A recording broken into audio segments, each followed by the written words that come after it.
Ito po yung property na binibenta. Mula po yan dun hanggang dun sa boundary. Ayan, hanggang dun.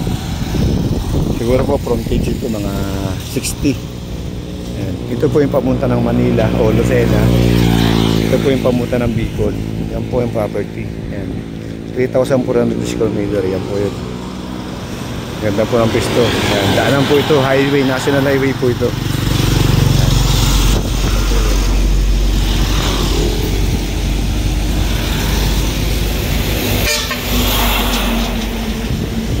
Ang ganda po ng pisto. From highway, from town proper po, siguro mga 2 kilometers from town proper. Andyan lang po yung police station dyan. Siguro po mula dito sa property hanggang police station ay mga 200 meters. Yan po. Sa loob, sa property sa loob. Yan. Hindi naman po siya medyo matakataasan. Siguro mga kalahating metro lang ang taas po mula dun sa kalsada hanggang dito. Kalahating metro lang po. Ayan. Ayan po yung property. Ayan, ayan po ang boundary. Siguro mga 60 po ang frontage. Ayan. Ang ganda po nito.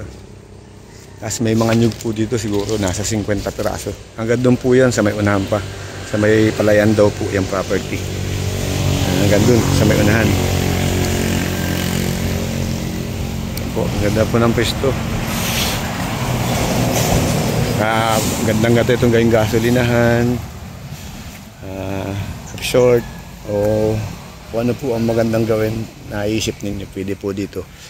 Ayan po ang ganda. Sa dami po ng niyog, panalo kayo dito. May bakod mula po dun sa bakod na yan hanggang dito sa bakod na yan. Yan po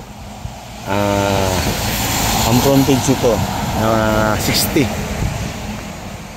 Yan po yun. National highway po yan.